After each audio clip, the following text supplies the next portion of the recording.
110 tu. Sekejap. 150 ni. Ha? Lebih sikit. Break satu. A'udzubillahi minasyaitonirrajim. Bismillahirrahmanirrahim. Ya hayyu ya qayyum bi rahmatika astaghits aslih li sya'ni kullah wa la takilni ila nafsi tarfata 'aini rabbi shrah li sadri wa yassir li amri wahlul 'uqdatam min lisani yafqahu qawli. Alhamdulillah wassalatu wassalamu ala asyrafil anbiya'i wal mursalin sayyidina Muhammad wa ala alihi wasahbihi ajma'in, amma ba'd. Assalamualaikum warahmatullahi taala wabarakatuh. Alhamdulillah, kesyukuran terpanjatkan kepada Allah Subhanahu wa taala telah memberi kekuatan kepada kita dan izinnya sama-sama dapat kita berada di dalam suatu majlis ilmu. Dan seperti mana yang kita tahulah, majlis ilmu ini dijanjikan oleh Allah Subhanahu wa taala dengan ganjaran yang banyak melalui hadis-hadis Nabi sallallahu alaihi wasallam. Mudah-mudahan dengan kesungguhan yang kita tunjukkan ini, ia menjadi bukti yang besar untuk kita layak mendapat ganjaran yang telah ditawarkan oleh Allah, seperti mana telah dikurniakan oleh Allah kepada hamba-hamba yang terpilih sebelum ini, insya-Allah. InsyaAllah tazkirah pada tengah hari ini, tajuk mencari ketakwaan. Dia takwa dia mengatuk sikit. Saya bawa kereta tak di bawah, tak tahu masuk aircon ni.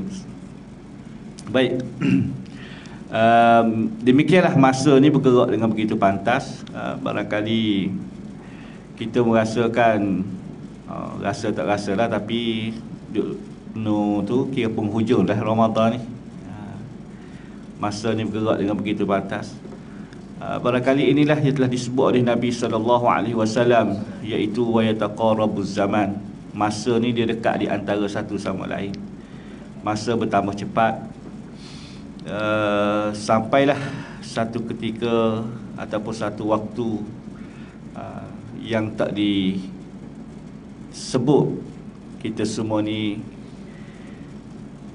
akan balik bertemu dengan Allah Subhanahu wa taala. Berapa-berapa umur wallahu a'lam, tapi nak ceritanya silih berganti hari dalam hidup ni. Itulah masa ni dia bergerak dengan begitu cepat. Mudah-mudahan setiap kali datangnya bulan Ramadan dalam hidup kita ni, lebihlah kita ni balik kepada Allah Subhanahu wa taala. Makin bertambah usia kita, makin dekatlah kita dengan Allah Subhanahu wa taala, insya-Allah. Saya nak berkongsi satu kisah sebelum kita masuk pada perbincangan takwa itu. Kisah ni yang kita boleh kait sedikit sebanyak dengan perihal Ramadan yang kita hadapi. Kalau kita biasa dengar nama Imam Al-Qa'nabi. Imam Al-Qa'nabi ni nama sebenar dia adalah Abdullah bin Maslamah Al-Qa'nab Al-Harisi. Nama sebenar dia Abdullah bin Maslamah Al-Qa'nab Al-Harisi. Dia ni salah seorang anak murid yang siqah, yang dipercayai di kalangan anak-anak murid Imam Malik bin Anas. Disebut digelar sebagai Imam Al-Qa'nabi. Jagohlah dalam ilmu periwayatan hadis. Dia ni anak murid kepada Imam Malik. Diceritakan Imam Al-Qa'nabi ni di zaman muda dia, zaman muda dia ni kaki nabis. Nabis biasa dengar istilah nabis. Nabis ni dia taklah pergi ke khamar tu arak. Nabis ni dia satu minuman yang pada asal boleh diminum, tapi bila berlaku proses peram yang begitu lama menyebabkan minum selepas pada tu dia akan jadi mabuk. Orang Arab dia adalah air minuman yang diperam itu seperti mana air tamar, sebagainya air bali, dan ada dibuat daripada air gandum. Kalau kita orang Melayu ni sinonim dengan air tuak lah. Air tuak. Hak jenis gege duit tak ada tapi nak mabuk juga. Dia perah air tuak ni lah. Nak beli kasbuk mahal. Jadi hidup ni nak buat jahat juga. Pitih tak ada dah. Tak pandang miskin. Nak buat jahat juga. Benda hak amalan hak Allah Ta'ala suka ni kadang-kadang semua perbuatan ini free je. Kadang-kadang mari ke surau, mari ke masjid mengaji Quran, tak payah-payah. Tapi nak buat juga maksiat rela habis duit. Dia air tuak ni, air nira. Nira ni pada asalnya boleh diminum lah. Tak apa orang Kelantan tu minum air tuak lah. Tapi orang kita ni, dia biasa panggil nira. Bila dah jadi masa tu bagi tuak. Macam air tapai berah tu, tapai tu. Biasanya orang tua kita minum gitu je. Dia manis tu. Kalau tak takut potong kaki. Tapi bila berlaku proses perang tu, dia minum selepas pada tu dia akan jadi mabuk. Majoriti di kalangan ulama fiqh menyatakan itu adalah minuman yang diharamkan juga kerana elah dia sama seperti arak. Elah dia tu mabuk juga. Maka hukum dia haram juga. Jadi disebut Imam Al-Qanabi ni, dia zaman muda dia ni kaki nabis. Dan cara hidup dia ni ala gaya Samsing lah. Boleh dikatakan cerita ni berlaku di Basrah. Maknanya gaya hidup dia ni Samsing, mabuk, dan adalah pengikut-pengikut geng-geng dia, kawan-kawan dia ni hak jenis mabuk sekali dengan dia apa semua. Itulah kehidupan Al-Qanabi. Sampai satu hari dia keluar ke jalan. Bila dia keluar ke jalan, tiba-tiba dia nampak ada seorang yang duduk di atas kenderaan, dan di belakang orang ni juga ramai juga pengikut. Dan nampak kedudukan orang ni seperti mana adanya pengaruh. Maka oleh kerana dia tu Samsing kampung, dia ni hidup dalam keadaan mabuk begitu apa semua, bila tengok orang yang ada pengaruh juga sama seperti mana dia rasa tercabarlah Al-Qanabi ni. Sehingga dia tanya pada orang, siapa orang duduk atas kenderaan tu? Ada pengikut di belakang apa semua, dan sebahagian orang besar memuliakan dia, maknanya menghormati dia. Jadi bila Al-Qanabi tanya pada orang, siapa orang ni dia yang dia tengok duduk di atas kenderaan tu, orang ramai bagi tahu itu adalah Syu'bah bin Hajjaj. Mu tak kenal ke? Syu'bah bin Hajjaj Al-Warni, nama besar dalam ilmu periwayatan hadis. Dan dia dalam ilmu periwayatan hadis ni, Syu'bah bin Hajjaj ni disebut sebagai Amirul Mukminin. Sebahagian jago dalam ilmuan Islam, bila mana mendengar nama Syu'bah bin Hajjaj di Basrah, orang menghormati Syu'bah dan memuliakan Syu'bah. Syu'bah ni besarlah nama dia. Antaranya Sufyan As-Sauri, sebahagiannya. Imam Malik sendiri pun bila mana dengar nama Syu'bah, Imam Malik menghormati Syu'bah. Besar nama Syu'bah, ulama besar di Basrah. Tiba-tiba Al-Qanabi dia keluar ke jalan, dia tengok orang ni, dia tanya pada orang ramai, siapa dia orang ni? Nak cerita begitu teruknya hidup Al-Qanabi sehingga ulama yang besar dalam tempat dia sendiri pun dia tak kenal. Nakal-nakal orang kita ni, geng-geng kita jenis duduk kat kampung, waktu maghrib duduk lepok apa semua, seluar pendek, baju atas bau. Tu imam lalu dia kenal tu imam kampung dia tu. Cuma dia tak pergi masjid je. Tapi ni begitu teruk hidup Al-Qanabi. Ulama yang besar, yang sebahagian orang ramai menghormati ni, dia tak kenal. Jadi bila ditanya pada orang kata itu adalah Syu'bah bin Hajjaj. Jadi Al-Qanabi ni kata, Syu'bah ni siapa dia pula? Watak Syu'bah tu siapa dia? Siapa orang menghormati dia apa semua? Orang kata dia adalah Tok Guru hadis. Tok Guru hadis lah, sebut Tok Guru hadis. Lalu Al-Qanabi ni dia pergi tahan kenderaan Syu'bah. Dia pergi tahan kenderaan Syu'bah. Dia kata, hei Syu'bah, orang ramai cakap mu ni adalah Tok Guru hadis. Cuba kamu baca hadis kepada aku untuk aku dengar. Dia suruh Syu'bah tu baca hadis kepada dia untuk dia nak dengar, bukan kerana dia nak belajar sangat pun tak.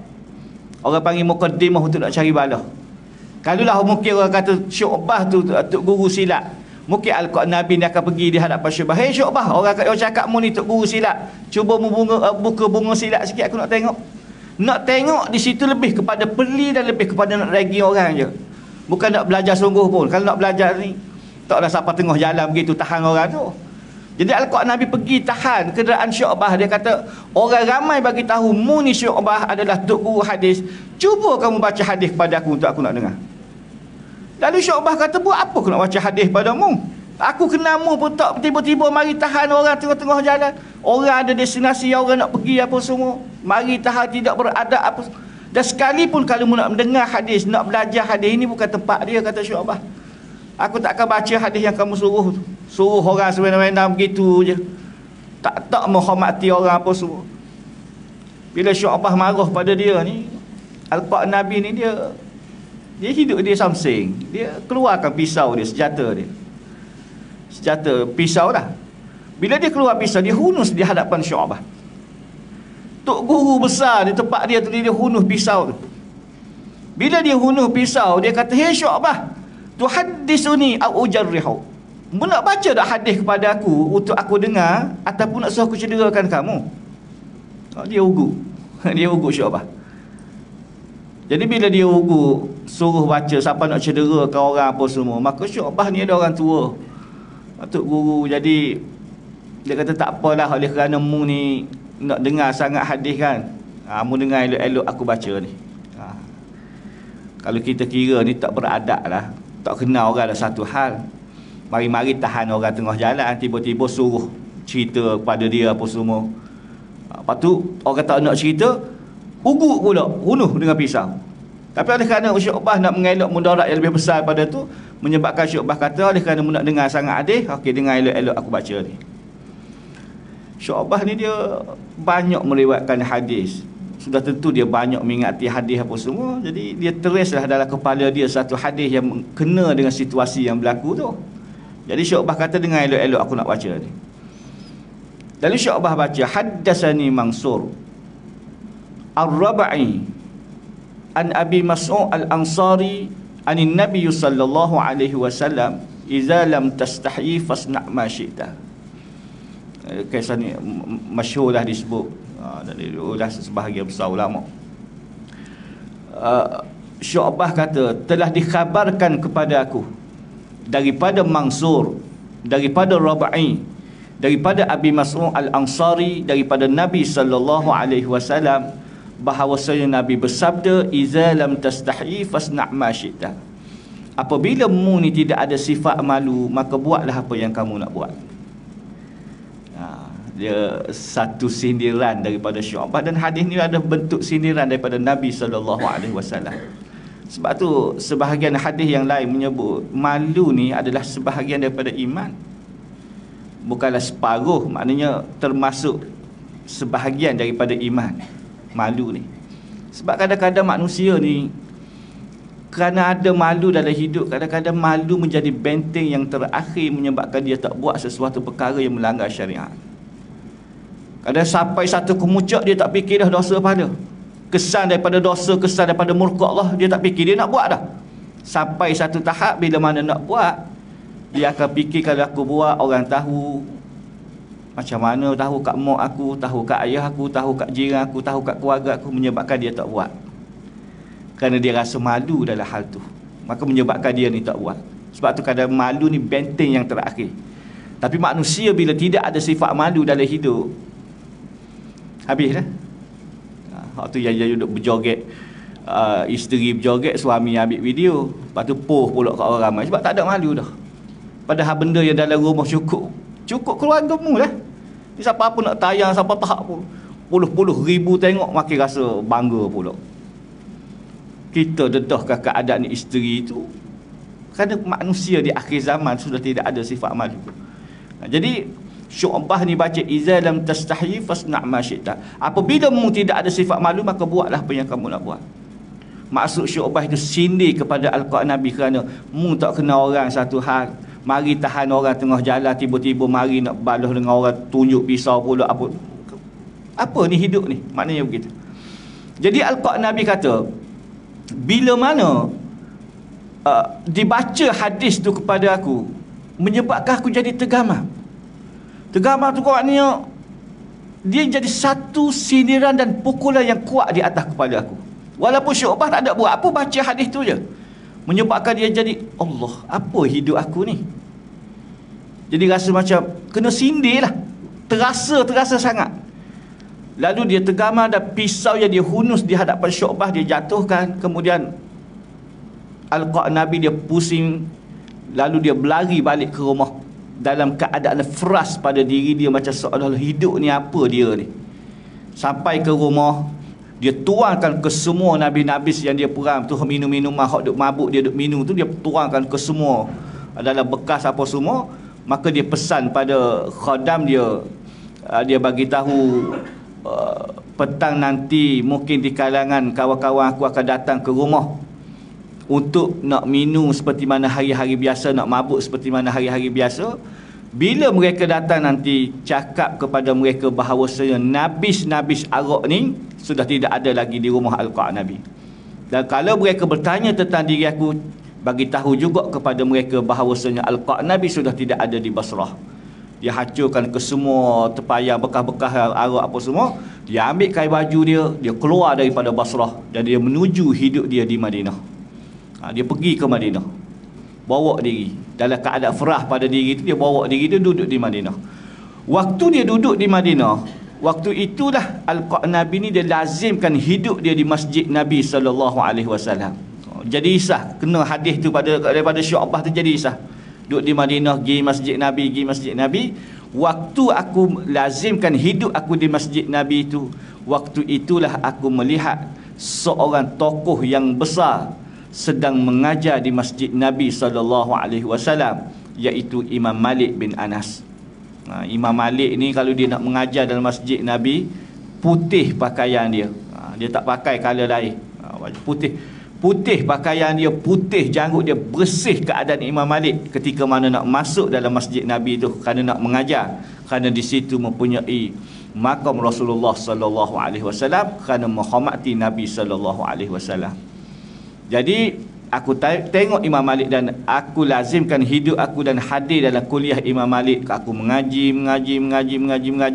Bertahun lama dia duduk mengaji dengan Imam Malik sehingga Al-Qa' Nabi menjadi alim, dan dia juga dapat meriwayatkan hadis-hadis Nabi SAW, bahkan menjadi jaguh yang besar juga dalam ilmu periwayatan hadis. Imam Al-Qa' Nabi, kalau cari ada Imam Al-Qa' Nabi. Kemudian dia kata, bila aku habis belajar dah apa semua, baru aku tahu betapa besarnya nilai Syu'bah bin Hajjaj tu, seorang yang di tempat aku tu, kerana Imam Malik sendiri pun menghormati dia. Jadi tibalah masa untuk aku tinggal Madinah, dah mengaji habis dah apa semua, alim dah, jadi tok guru besar dah. Jadi tibalah aku nak balik ke Basrah balik, setelah bertahun lama tinggal Basrah, duduk di Madinah. Jadi bila dia nak balik ke tempat dia di kampung dia, nak cari, dengan tujuannya nak cari balik Syu'bah bin Hajjaj, kerana nak mengambil pula hadis-hadis dengan Syu'bah ni, nak belajar pula. Jadi bila dia balik ke Basrah, dia bertanya kepada orang ramai, di manakah Syu'bah bin Hajjaj sekarang? Maka orang ramai bagi tahu Syu'bah telah meninggal dunia dah. Sebab dia lama duduk di Madinah mengaji dengan Imam Malik. Balik-balik dia tebuh kesalahan dia lah, nak mengaji balik dengan Syu'bah. Jadi bila balik tanya orang, Syu'bah telah meninggal dunia dah.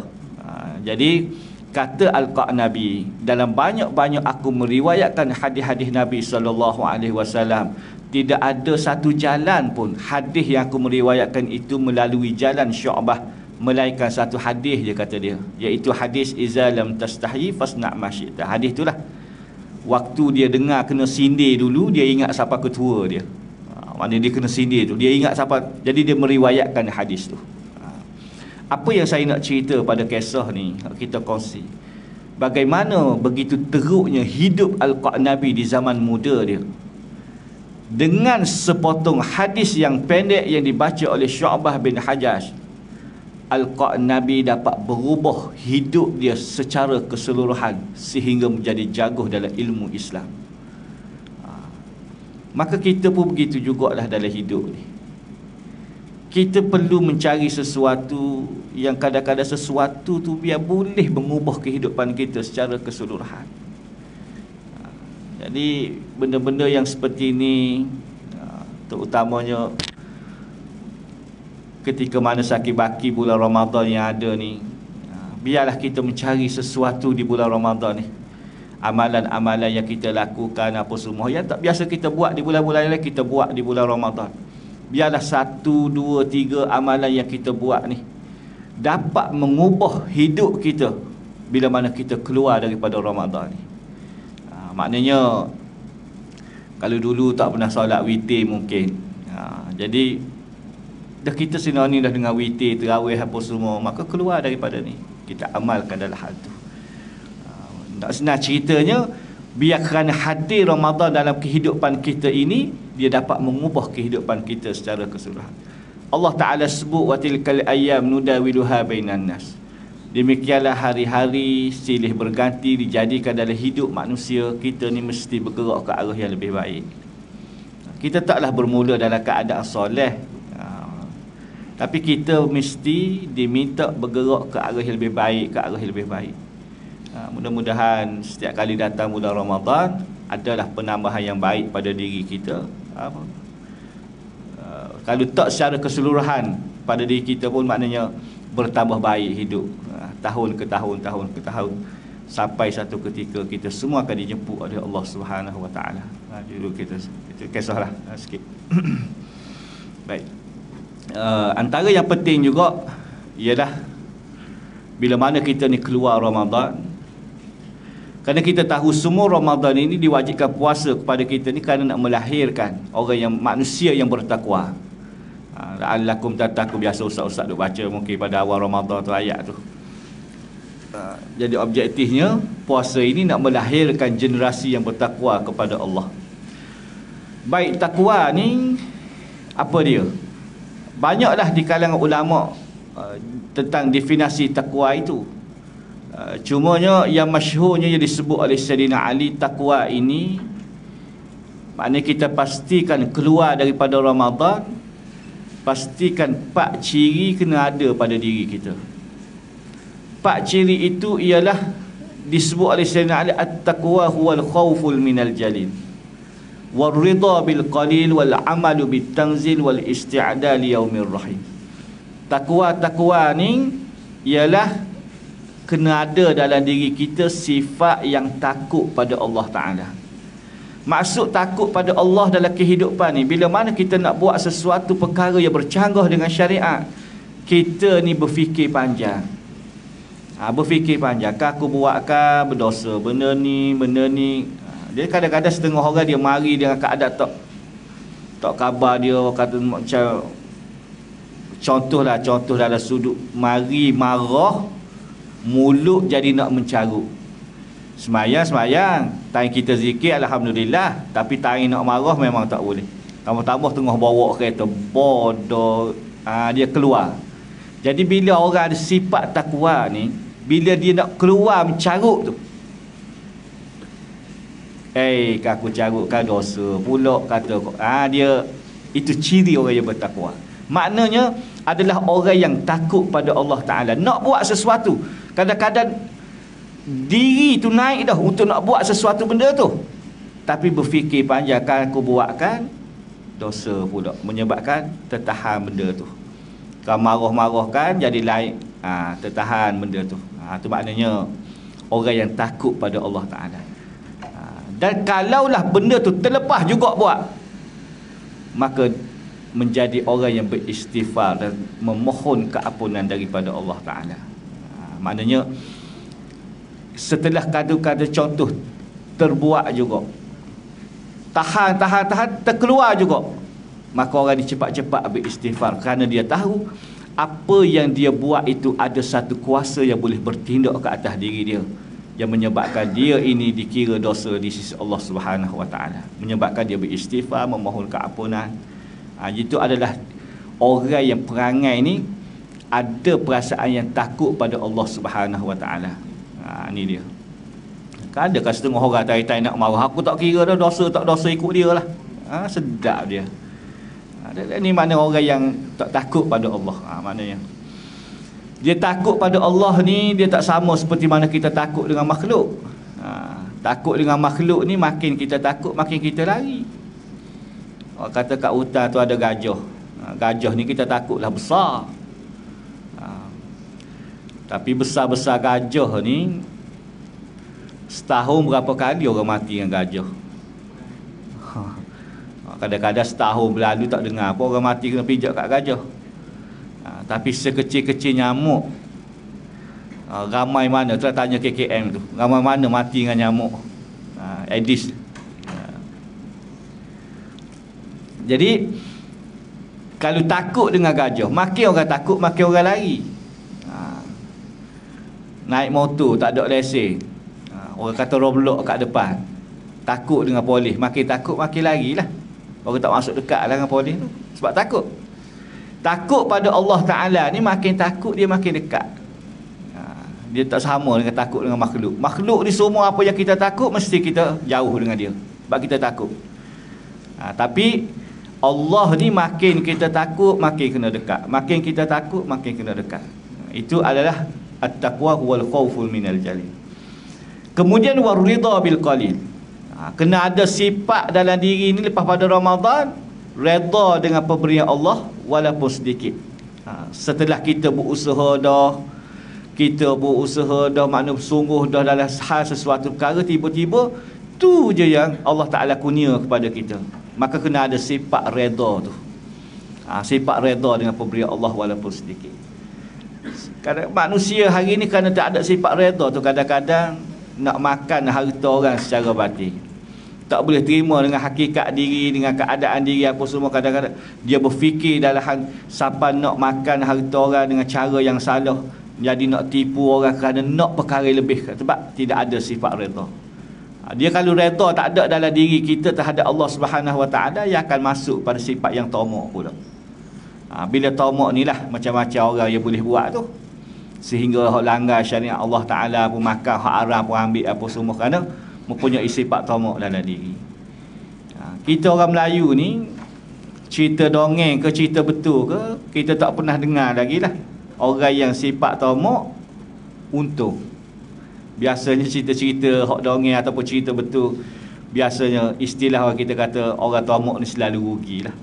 Selalu rugi. Jadi untuk nak hilang sifat tamak itu, kena letak dalam diri kita sifat ar-ridha bil qalil, redha dengan pemberian Allah walaupun sedikit. Tak ada sifat redha, sifat tamak ni akan masuk dalam diri, yang boleh merosakkan dan boleh dia membendung diri kita untuk melakukan sesuatu perkara yang melanggar syariat Allah Subhanahu Wa Taala.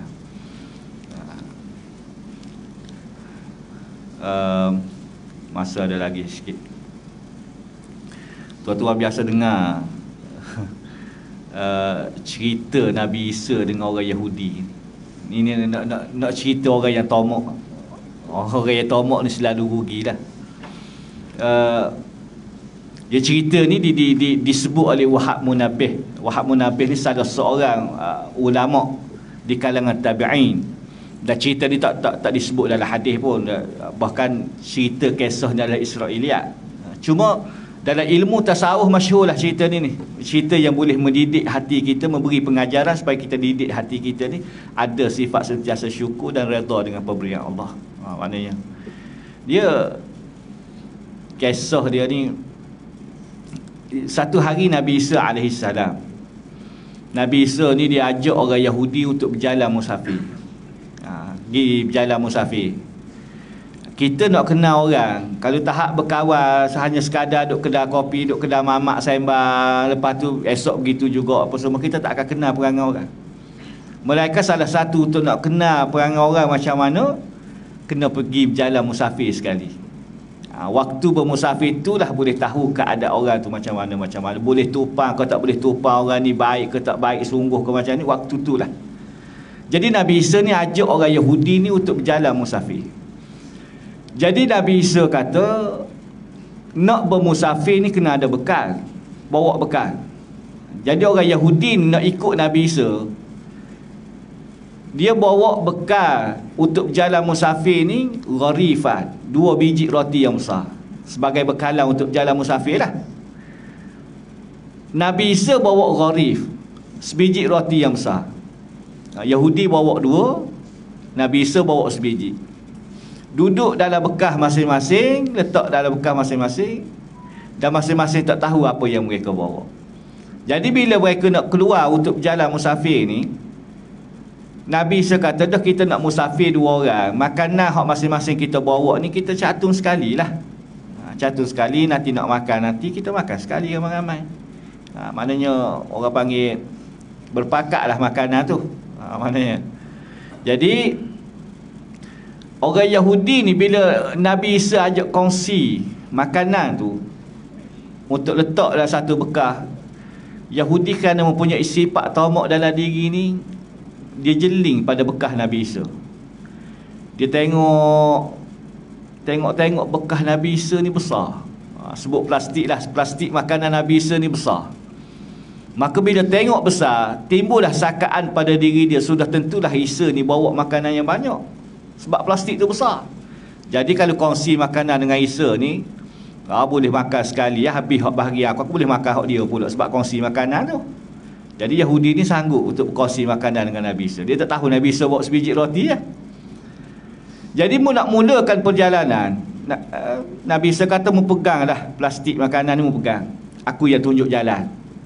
Yahudi ni pegang bekas plastik tu. Plastik dia, plastik Nabi Isa. Sebut plastik lah, bekas letak dalam apa, wallahu alam. Jadi Nabi Isa tunjuk jalan. Orang Yahudi ni jalan belakang Nabi Isa. Jalan sampai satu tempat, dah jauh dah keluar ni, sampai satu tempat berjumpa dengan sungai. Berjumpa dengan sungai, Nabi Isa kata mu rehat dulu sekejap, aku nak sembahyang sunat, kata Nabi Isa. Orang Yahudi ni rehat di belakang Nabi Isa sembahyang sunat. Nabi Isa mulakan sembahyang. Tengah-tengah Nabi Isa duduk sembahyang ni, orang Yahudi ni rasa tak sedap. Dia duk fikir, makanan apa yang ada dalam plastik Nabi Isa ni? Sebab duk pegang daripada tadi, duk berjalan tak tengok, tapi dah bekas ni besar. Dia duk rasa makanan apa yang ada. Lalu dia curi tengok.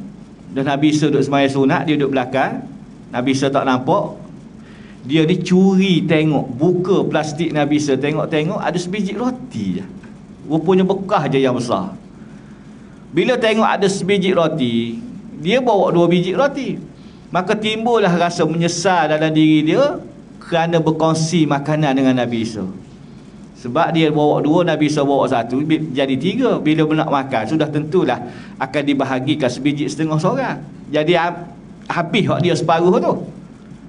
Jadi untuk nak mengelak rasa rugi tu, dia tengok Nabi Isa tak selesai lagi solat sunat, dia buka bekas plastik dia, dia ambil sebiji roti, dia makan cepat-cepat. Curi makan cepat-cepat, makan seorang, supaya perkongsian di antara dia dengan Nabi Isa ni ada sebiji-sebiji seorang. Baru adil. Dia curi makan. Yahudi ni dia tak faham mukjizat Nabi Isa ni. Mukjizat Nabi Isa ni, barang dalam rumah orang dia boleh tahu lagi. Ni curi makan belakang dia semayang, lagilah. Ni mukjizat Nabi Isa. Jadi bila selesai Nabi Isa solat, selesailah Yahudi ni curi makan yang roti yang dia ambil dari plastik dia tu.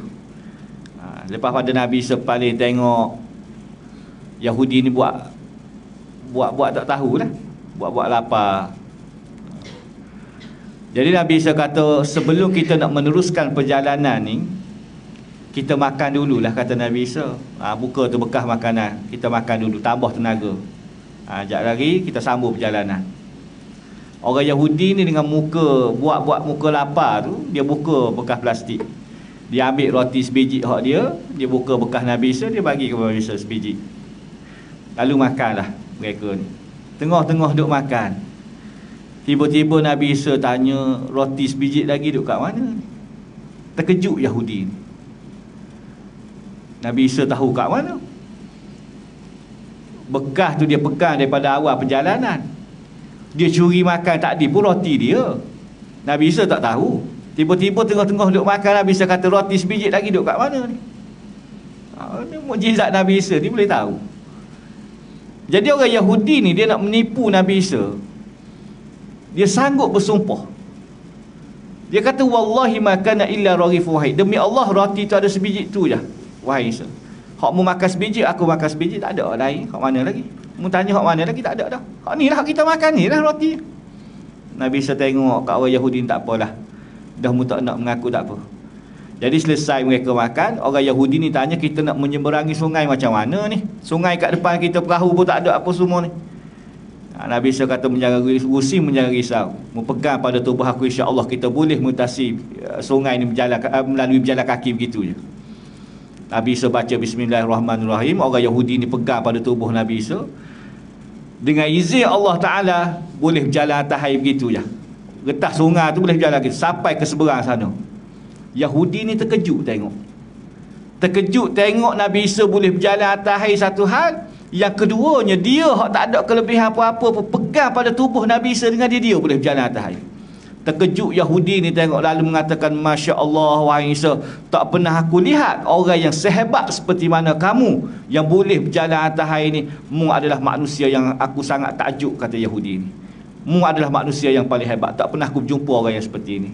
Bila Yahudi ni puji Nabi Isa, Nabi Isa mengatakan, Subhanallah, Maha Suci Allah, apa yang kamu tengok ni dan apa yang kamu rasa ni, ini semuanya izin daripada Allah dan pemberian daripada Allah Ta'ala. Mu jangan rasa pelik pada diri aku dan jangan rasa takjub pada diri aku. Aku tidak ada apa-apa, semua adalah daripada Allah Subhanahu Wa Ta'ala. Aku nak tanya mu, roti sebiji lagi duk mana tadi? Nabi Isa tanya pula, lepas pada atas orang tu tanya pula, duk mana roti sebiji lagi? Dan orang Yahudi ni kata, wallahi makana illa raghifu wahid. Demi Allah, roti tu ada sebiji tu je. Hak mu makan sebiji, aku makan sebiji, tak ada dah hak lain. Nabi Isa kata tak apa, tak nak mengaku lagi, kita teruskan perjalanan. Pergi berjalan sampai satu tempat, jauh dah ni, rehat pula. Tengah-tengah duduk rehat, tiba-tiba dah rasa lapar apa semua. Disebut dalam riwayat tu kata kijang, disebut dalam riwayat lain rusa, binatang yang berkaki empat lah. Tiba-tiba mari serah diri ke tangan Nabi Isa. Tak tangkap, tak apa semua.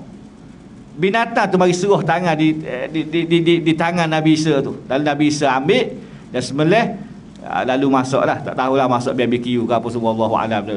Itu Wahab Munabih dia menceritakan keadaan begitu je. Bila masuk itu binatang tu, maka Nabi Isa makanlah dengan orang Yahudi ni. Tengah-tengah duk makan, Nabi Isa kata, tulang-tulang sisa-sisa ni catung letak sekali lah. Jangan buang ikut ni, mana letak sekali, hipung sekali.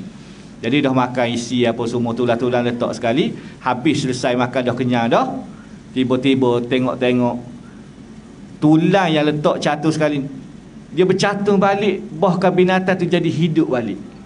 Disaksikan oleh orang Yahudi ni. Mukjizat Nabi Isa ni boleh perhidup orang mati. Binatang hak dimakan tu boleh jadi hidup balik. Terkejut pula orang Yahudi ni mengatakan, Masya Allah wahai Isa, tak pernah aku lihat orang yang seperti mana kamu dapat menghidup kembali binatang yang telah mati ni. Mu adalah manusia yang paling hebat wahai Isa. Maka Nabi Isa mengatakan, Subhanallah, Maha Suci Allah, apa yang kamu lihat ni bukan kekuatan dan bukan kebolehan daripada aku, semuanya izin daripada Allah Subhanahu Wa Ta'ala. Allah lah yang beri segala-galanya, pada diri aku tidak ada apa-apa. Mu jangan rasa takjub, jangan rasa pelik dengan diri aku ni, ini semua pemberian daripada Allah Ta'ala. Aku nak tanya mu, roti sebiji lagi duk mana tadi? Roti hak makan tadi duk mana sebiji lagi? Sebab Nabi Isa yakin ni roti ni ada lagi hak lebih satu ni, hak hilang. Lalu orang Yahudi ni bersumpah lagi, wallahi makana illa raghifu wahid. Demi Allah, roti ada sebiji tu je. Hak mu makan sebiji, aku makan sebiji, tak ada hak lainnya. Nabi Isa kata tak apa, tak nak mengaku lagi, pergi berjalan lagi. Berjalan sampai satu tempat. Setengah riwayat kata Nabi Isa ni pegang batu tu bertukar jadi emas. Setengah riwayat kata berjalan sampai di satu tempat tu terjumpa emas 3 ketul yang besar. Orang Yahudi kerana mempunyai sifat yang tamak dalam diri dia, tengok ada emas di sisi Nabi Isa ni, cepat-cepat dia tanya Nabi Isa, kita nak buat macam mana dengan emas yang kita jumpa ni? Hak jumpa Nabi Isa bukan dia, tapi kerana tamak Yahudi ni, dia kata kita nak buat macam mana dengan emas yang kita jumpa ni, 3 ketul ni. Nabi Isa kata, Allah, mu ni baru jumpa je bincang nak bagi dah. Tak apalah, oleh kerana mu ni gelojoh sangat, tamak sangat, mu ambil dah 1 ketul emas aku jumpa ni, mu ambil 1 ketul. 1 ketul lagi aku ambil. Tiba-tiba Yahudi ni kata, emas 3 ketul jumpa, kita musafir 2 orang, bagi seketul seorang tak kena, kata Yahudi. Kita musafir 2 orang. Nabi Isa kata macam cakap banyak, mu ambil 1 ketul, aku ambil 1 ketul. Orang Yahudi kata 1 ketul lagi nak simpan kat siapa, kita musafir 2 orang. Nabi Isa kata 1 ketul ni aku nak simpan, kata Nabi Isa. Mu ambil seketul je, aku ambil 1 ketul. 1 ketul ni aku nak simpan. Yahudi kata nak simpan kat siapa? Nabi Isa kata aku nak simpan pada tuan roti yang hilang tadi. Roti yang hilang tadi dalam perjalanan kita tu, aku duk tanya-tanya di mana sebiji lagi tu, siapa tuan roti hak hilang tu, aku nak bagi emas ketul ni, kata Nabi Isa. Bila Nabi Isa kata begitu, orang Yahudi ni kata, wahai Isa, sesungguhnya pada awal perjalanan kita tadi, aku bawa 2 biji roti, kata Yahudi. Tadi tak mengaku, bersumpah dengan nama Allah bawa sebiji je. Lalu dia mengaku, dia kata aku bawa 2 biji roti. Ketika mu duk sembahyang sunat tadi, aku curi makan supaya perkongsian di antara aku dengan mu ni jadi sebiji-sebiji seorang. Ni PA perangai Yahudi ni daripada dulu lagi. Supaya jadi sebiji seorang, jadi adil. Jadi aku makan cepat-cepat ketika mana mu duk sembahyang sunat. Jadi roti yang hilang tak di dalam perjalanan kita tu aku tuan dia. Tapi oleh kerana mu seorang Nabi wahai Isa, mu dah berjanji dah, seketumah hak lebih mu nak bagi pada tuan roti yang hilang tadi. Roti yang hilang tak di dalam perjalanan kita aku tuan dia, kata Yahudi ni. Nabi Isa kata benci pada sikap Yahudi ni, tak boleh nak buat kawan jenis macam ni. Nabi Isa tinggal dia perjalanan. Ambil kaum Melaka lah tiga-tiga ni. Nabi Isa tinggal dia dalam perjalanan.